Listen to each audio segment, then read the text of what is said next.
Retro എങ്ങനെയുണ്ടായിരുന്നു എന്ന് എന്നോട് ചോദിച്ചാൽ വളരെ ചുരുങ്ങിയ വാക്കുകളിൽ ഒരു ഓക്കെ പടം ഞാൻ കണ്ടു. എനിക്കങ്ങനെ ബോറടിച്ചൊന്നുമില്ല, കണ്ടു തീർത്തു. പക്ഷെ പുറത്തിറങ്ങി കഴിയുമ്പോൾ വലിയ എക്സൈറ്റ്മെൻറ്റോ ഇതൊരു ഗംഭീര പടമാണ്, നിങ്ങൾ പോയി കാണണം, ഇതൊരു കാർത്തിക് സുബ്ബരാജ് സംഭവം തന്നെ, സൂര്യയുടെ ഒരു വൻ കംബാക്ക് തന്നെ എന്ന് പറയുന്ന ഡയലോഗുകളൊന്നും പറയാനുള്ള ഒരു സിനിമയായി അല്ലെങ്കിൽ അങ്ങനെ ഒരു സിനിമ ഉള്ളതായി എനിക്ക് തോന്നിയില്ല. കാർത്തിക് സുബ്ബരാജ് സംവിധാനം ചെയ്ത് അദ്ദേഹം തന്നെ തിരക്കഥൊരുക്കിയിട്ടുള്ള സൂര്യ, പൂജ ഹെഗ്ഡെ തുടങ്ങിയവരൊക്കെ പ്രധാന കഥാപാത്രങ്ങളെ അവതരിപ്പിച്ച് റിലീസായിരിക്കുന്ന ഏറ്റവും പുതിയ സിനിമയാണ് റെട്രോ. അവരെ കൂടാതെ ജയറാം ഉണ്ട്, നാസർ ഉണ്ട്, പ്രകാശ് രാജ് ഉണ്ട്, സ്വാസികയുണ്ട്. മലയാളികളായിട്ടുള്ള ലിസ്റ്റ് വരുമ്പോൾ സ്വാസികയുണ്ട്, സുജിത് ശങ്കർ ഉണ്ട്, രമ്യ സുരേഷ് ഉണ്ട്. ഈ സിനിമയിൽ ഓവറോൾ നോക്കുമ്പോൾ എനിക്ക് ഏറ്റവും ഇൻട്രസ്റ്റിംഗ് ആയിട്ട് ഫീൽ ചെയ്തത് അല്ലെങ്കിൽ വളരെ നന്നായി വന്നിട്ടുണ്ട് എന്ന് ഫീൽ ചെയ്തത് ഒന്ന് വിഷ്വലായിരുന്നു. വിഷ്വൽസ് എന്ന് പറയുമ്പോൾ അവർ ഓരോ ഫ്രെയിമും സെറ്റ് ചെയ്ത് വെച്ചിരിക്കുന്നത്, അതിൻ്റെ ഒരു കളറിങ് പരിപാടികളൊക്കെ ഉണ്ട്, കാലഘട്ടത്തിനോടൊക്കെ നീതി പുലർത്തിക്കൊണ്ടുള്ള ഒരു പാറ്റേൺ, അതുപോലെ തന്നെ സൂര്യ പ്രസൻറ്റ് ചെയ്തിരിക്കുന്ന രീതി, അത് ഈ വിഷ്വൽ പറയുമ്പോൾ ഞാൻ ഇവരുടെ കോസ്റ്റ്യൂംസ് പറയും, മേക്കപ്പ് പറയും, ഒരുപാട് ഘടകങ്ങൾ കൂടി ചേരുമ്പോഴാണ് ഈ വിഷ്വൽ വളരെ ഗംഭീരമാകുന്നത്. ആർട്ട് ഡിപ്പാർട്ട്മെൻറ്റ് പറയണം, വളരെ കൺവിൻസിംഗ് ആയി ഒരുപാട് കാര്യങ്ങൾ ഈ സിനിമയിൽ അവതരിപ്പിക്കുന്നുണ്ട്. അത് നിങ്ങൾ തിയേറ്ററിൽ എക്സ്പീരിയൻസ് ചെയ്യുമ്പോൾ നിങ്ങൾക്ക് മനസ്സിലാവും. വിഷ്വലി അവർ ഒത്തിരി നന്നായിട്ട് പണിയെടുത്തിട്ടുണ്ട്. ആ പണിയുടെ റിസൾട്ട് നമുക്ക് കാണാനുണ്ട്.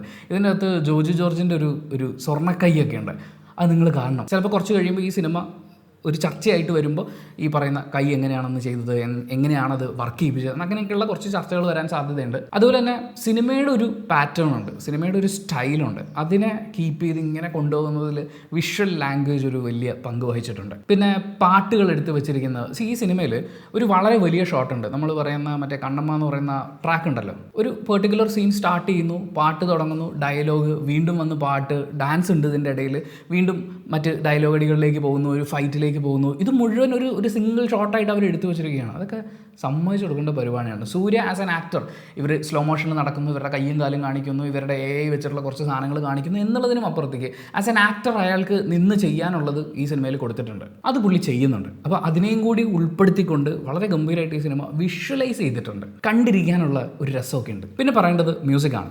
സന്തോഷ് നാരായണനാണ് മ്യൂസിക് ചെയ്തിട്ടുള്ളത്. പുള്ളി ഇതിലൊരു പാട്ടിൽ വരുന്നുണ്ട്. സന്തോഷ് നാരായണൻ നെവർ ഡിസപ്പോയിൻറ്റ്സ് എന്നുള്ളതാണ് എനിക്കതിൽ പറയാനുള്ളത്. മ്യൂസിക് വൈസ് വളരെ നന്നായിട്ടുണ്ടായിരുന്നു. പാട്ടുകൾ കേൾക്കാൻ നല്ല രസമുണ്ട്. സാധാരണ ഇങ്ങനെ ഒരു ആക്ഷൻ പ്രാധാന്യമുള്ള അങ്ങനെയൊക്കെയുള്ളൊരു സിനിമ വരുന്ന സമയത്തെ ഈ പാട്ടുകൾ അത്ര അങ്ങോട്ട് ഇരുത്തി നമ്മളെ ഹുക്ക് ചെയ്തിട്ടില്ലെങ്കിൽ നമുക്ക് ഭയങ്കര ലാഗ് ഫീൽ ചെയ്യും. പക്ഷേ ഇവിടെ അതൊന്നുമില്ല. പാട്ടുകളാണെങ്കിലും ഒക്കെ നല്ല സ്മൂത്തായിട്ട് പോകുന്നുണ്ട്. പക്ഷേ വളരെ ഗംഭീര കപ്പാസിറ്റിയുള്ള കഴിവുകളൊക്കെയുള്ള ഒരു ഫ്ലൈറ്റാണ്. ആ ഫ്ലൈറ്റ് ഇങ്ങനെ റൺവേ കൂടി പോകുന്നത് കാണാൻ ഒരു പ്രത്യേക ഭംഗിയാണ്. ആ ഭംഗിയുണ്ട്. പക്ഷേ അതൊരിക്കലും ടേക്ക് ഓഫ് ചെയ്യുന്നില്ല എന്ന് പറയുന്നത് പോലെയാണ് ഇതിലെ മ്യൂസിക് എനിക്ക് ഫീൽ ചെയ്തത്. വൻ നെഗറ്റീവായിട്ടല്ല ഞാൻ പറയുന്നത്. പ്രത്യേകിച്ച് ഇതിൻ്റെ ഒരു ക്ലൈമാക്സ് പോർഷനിലേക്കൊക്കെ എത്തുമ്പോൾ ഇതിന് ഭയങ്കരമായ ഒരു കൾച്ചറൽ സാധനങ്ങളും ഒക്കെ ഇവരൊരു ലെയർ കൊടുക്കുന്നുണ്ട്. പക്ഷേ അതിലേക്ക് ഇൻഡെപ്ത് പോകുന്നില്ല എന്നാണ് എനിക്ക് ഫീൽ ചെയ്തത്. അതിൽ എസ്പെഷ്യലി മ്യൂസിക്കിനും കുറേയൊക്കെ കൊടുക്കാനുണ്ടായിരുന്നു. ഇതിൻ്റെ തിരക്കഥയിൽ വലിയ കാര്യമായിട്ട് ഉണ്ടോ എന്ന് ചോദിച്ചു കഴിഞ്ഞാൽ അവിടെയും കുറവായിട്ടാണ് തോന്നുന്നത്. പക്ഷേ മ്യൂസിക്കിലും ആ ഒരു കുറവ് അനുഭവപ്പെട്ടു. പിന്നെ പറയേണ്ടത് പെർഫോമൻസസ് ആണ്. സൂര്യയുടെ കാര്യം ഞാൻ പറഞ്ഞു, പുള്ളി നന്നായിട്ട്, എന്ന് വെച്ചാൽ നമ്മൾ ഈ താരങ്ങളുടെ കാര്യം പറയുമ്പോഴേ അവരൊരു സമയം കഴിയുമ്പോഴേക്കും പെർഫോമൻസിനേക്കാൾ കൂടുതൽ ഒരു താരപ്പൊലിമയ്ക്കാണ് അവർ കൂടുതൽ പ്രാധാന്യം കൊടുക്കുക. ഇപ്പോൾ ഫാൻ ബോയ് സിനിമകൾ വരുന്നു എന്ന് പറയുമ്പോഴും അങ്ങനത്തെ കാര്യങ്ങളാണ് കൂടുതൽ കണ്ടിട്ടുള്ളത്. പക്ഷേ ഇവിടെ പെർഫോം ചെയ്യാനുള്ള ഒരു സ്പേസ് ഉണ്ടായിരുന്നു. അത് സൂര്യ എക്കാലത്തും ചെയ്യുന്നത് പോലെ തന്നെ വളരെ രസമായിട്ട് ചെയ്തിട്ട്, പൂജ ഹെഗ്ഡെ വളരെ നന്നായിട്ട് ചെയ്തതായിട്ട് എനിക്ക് ഫീൽ ചെയ്തു. പ്രത്യേകിച്ച് ഇവർ തമ്മിലുള്ള ഒരു കെമിസ്ട്രി, ഒരു പ്രണയം, അതിൻ്റെ കുറേ എലമെൻറ്റുകൾ ഒക്കെ നന്നായി വരുന്ന പോലെ തോന്നി. ഒരുപക്ഷെ സിനിമയിൽ എനിക്ക് ഏറ്റവും അട്രാക്റ്റീവായി തോന്നിയത് ആ ഒരു പോർഷൻ അവർ ചെയ്തിരിക്കുന്നതാണ്. പിന്നെ ജയറാം, ജോജു, ജയറാമിൻ്റെ വേഷം വളരെ ചെറുതാണ്. പുള്ളി എന്തിനാണ് അവിടെ പോയി കോമാളി വേഷം ചെയ്യുന്നതെന്നൊക്കെ ചോദിക്കുന്ന ആളുകളോട് ജയറാമിനേക്കാൾ കൂടുതൽ ഒരുപക്ഷെ സെലിബ്രേറ്റ് ചെയ്യപ്പെടുന്ന ഒരാളായിട്ടാണ് ഞാൻ പ്രകാശ് രാജിനെ കണ്ടത്. നിങ്ങൾ ഈ സിനിമയിൽ പ്രകാശ് രാജിൻ്റെ റോള് വെച്ച് വെറുതെ അത് ആലോചിച്ച് നോക്കിയാൽ മതി. അല്ലെങ്കിൽ അതിലും സീനിയർ ആയിട്ടുള്ള നാസറിനെ വെച്ചിട്ട്, അദ്ദേഹത്തിന് കിട്ടിയിട്ടുള്ള റോള് വെച്ചിട്ട് നിങ്ങളൊന്ന് കമ്പയർ ചെയ്ത് നോക്കുമ്പോൾ ജയറാം എന്ന് പറയുന്ന അഭിനേതാവിനെ പെർഫോം ചെയ്യാനുള്ളതുണ്ട്. പുള്ളി അത് ഗംഭീരമായിട്ട് ചെയ്തിട്ടുണ്ട്. മലയാളമൊക്കെ പറയുന്ന ഒരു കഥാപാത്രമാണ്. ചിരിപ്പിക്കൽ തന്നെയാണ് പുള്ളിയുടെ മെയിൻ പരിപാടി. അതിനെ അയാൾ സ്ക്രീനിൽ കൊണ്ടുവന്ന് അത്രയും കൺവിൻസിംഗ് ആയി അവതരിപ്പിക്കുക എന്ന് പറയുന്നത് സമ്മതിച്ചു കൊടുക്കണം. ജോജു നിറഞ്ഞാടുകയാണ്. സിനിമയുടെ തുടക്കം മുതൽ അവസാനം വരെ സൂര്യക്കൊപ്പം തന്നെ ട്രാവൽ ചെയ്യുന്ന ഒരു വലിയ കഥാപാത്രമാണ് ജോജുവിൻ്റെ. അത് വളരെ രസമായിട്ട് തന്നെ അതിലൊരു ഫൺ എലമെൻ്റ് ഉണ്ട്. ഇയാൾ ഈ ഭ്രാന്തിൻ്റെ പുറത്ത് കാണിച്ചു കൊടുക്കുന്ന കുറേ അബദ്ധങ്ങളൊക്കെ ഉണ്ട്. അതൊക്കെ ഭയങ്കര രസമായിട്ട് തന്നെ വരുന്നുണ്ട്. അതായത് ജോജു സീരിയസ് ആയിട്ട് ചെയ്യുന്നതിനെ നമുക്ക് അതിൻ്റെ ഒരു ഡാർക്ക് സൈഡ് ഫീൽ ചെയ്യാൻ വേണം, എന്നാൽ അതേസമയം അതിലൊരു ഫൺ എലമെൻറ്റ് കണ്ടുകൊണ്ടിരിക്കുന്നത് നമുക്ക് തോന്നുകയും വേണം. അത് കൃത്യമായിട്ട് ഡെലിവർ ചെയ്യപ്പെടുന്നുണ്ട്. പിന്നെ സുജിത് ശങ്കർ, അദ്ദേഹത്തിനെ നമ്മൾ വളരെ സീരിയസ് ആയിട്ടുള്ള വേഷങ്ങളിലാണ് കണ്ടിട്ടുള്ളത്. ഈ സിനിമയിലേക്ക് വരുമ്പോൾ അതിനൊരു ഹ്യൂമറിൻ്റെ എലമെൻ്റ് ഉണ്ട്. അത് പുള്ളി നൈസായിട്ട് ക്യാരി ചെയ്തിട്ടുണ്ട്. ആൻഡ് ഈ സിനിമ കഴിയുമ്പോൾ ഏറ്റവും കൂടുതൽ ആളുകൾ അന്വേഷിക്കാൻ സാധ്യതയുള്ളത് ഇതിലെ ആ വില്ലൻ വേഷം ചെയ്തിരിക്കുന്ന, ആ സ്റ്റൈലായിട്ട് നടക്കുന്ന ആ ഒരു മച്ചാൻ, അത് ആരാണ് ചെയ്തിരിക്കുന്നത് എന്നുള്ളതാണ്. സത്യം പറഞ്ഞാൽ സിനിമ കഴിഞ്ഞിറങ്ങി ഞാൻ ഞാൻ അരിച്ച് പെറുക്കി നോക്കിയായിരുന്നു പുള്ളിയുടെ പേര് കിട്ടാൻ വേണ്ടിയിട്ട്.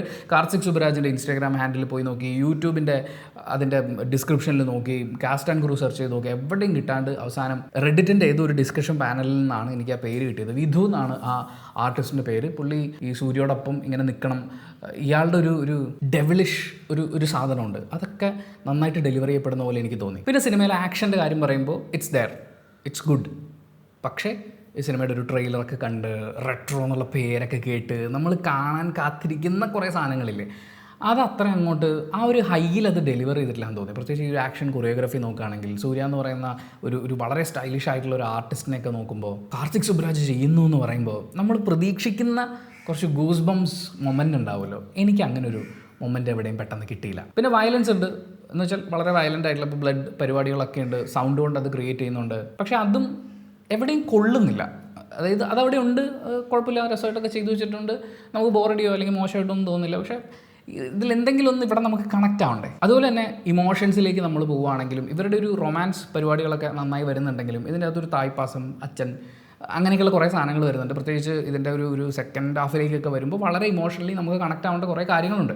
ഇവർ വളരെ പെയിൻഫുൾ ആയിട്ടുള്ളൊരു സ്റ്റോറിയൊക്കെ പറയുന്നുണ്ട്. പക്ഷേ അവിടെ അതൊന്നും വർക്കാവുന്ന പോലെ എനിക്ക് തോന്നിയില്ല. ആ ഒരു പെയിൻ, ആ ഒരു കണക്ഷൻ അത് നമുക്ക് ഫീൽ ചെയ്യുമ്പോഴാണ് അവസാന ഭാഗത്തേക്ക് വരുമ്പോൾ നായകൻ കാണിക്കുന്ന ഹീറോയിസത്തിനോട് നമുക്കൊരു വലിയ ഒരു സാധനം തോന്നുന്നു. പക്ഷേ അതവിടെ ഉണ്ടായിട്ടില്ല. പിന്നെ ഒരു വലിയ പോരായ്മയായിട്ട് എനിക്ക് തോന്നിയ സിനിമയുടെ ഒരു ലെങ്ത്താണ്. വല്ലാണ്ട് നീളുന്ന പോലെ തോന്നി. അതായത് ഒരു സംഭവമുണ്ട്, ആ സംഭവത്തിൽ നിന്ന് ചുറ്റി ഇങ്ങനെ പോകുന്നു, ഇങ്ങനെ ചുറ്റിയ സംഭവങ്ങൾ വീണ്ടും വരുന്നു. സിനിമയുടെ തുടക്കം മുതൽ ഇവരിങ്ങനെ പറഞ്ഞുകൊണ്ടിരിക്കുന്ന ഒരു വാക്കുണ്ട്, ആ വാക്ക് വളരെ പ്രധാനപ്പെട്ട ഒന്നായിരിക്കും എന്നുള്ളതും ക്ലൈമാക്സിലാണ് അത് എന്താണെന്ന് എക്സ്പോസ് ചെയ്യുക എന്നുള്ളതൊക്കെ ഇതുവരെയുള്ള നമ്മുടെ ഒരു സിനിമ കാണൽ പരിശീലനം വെച്ചിട്ട് നമുക്ക് ഊഹിച്ചെടുക്കാവുന്നേ ഉള്ളൂ. അപ്പോൾ ഇതിനിടയിൽ ഈ ക്യാരക്ടേഴ്സ് ഒരേ കാര്യങ്ങൾ ചെയ്തുകൊണ്ടിരിക്കുന്നു, വീണ്ടും ഇങ്ങനെ സംഭവിച്ചുകൊണ്ടിരിക്കുന്നു, ചുറ്റി വല്ലാണ്ട് ചുറ്റി ഇങ്ങനെ പോകുന്ന പോലെ തോന്നി. നായകൻ കുറേ ട്രാവൽ ചെയ്യുന്നുണ്ട്, കുറേ വർഷങ്ങൾ ഇങ്ങനെ പോകുന്നുണ്ട്, അതൊക്കെ നമ്മളും അനുഭവിച്ചുകൊണ്ടിരിക്കുന്നു എന്ന് പറയുന്ന പോലെ കുറേം കൂടി ക്രിസ്പാക്കാമായിരുന്നു. കുറേം കൂടി പ്രത്യേകിച്ച് ഈ ക്ലൈമാക്സ് പോർഷനിലേക്കുള്ള ഒന്നെങ്കിൽ ആ ഇമോഷൻസ് ഭയങ്കരമായിട്ട് വർക്കാവണമായിരുന്നു.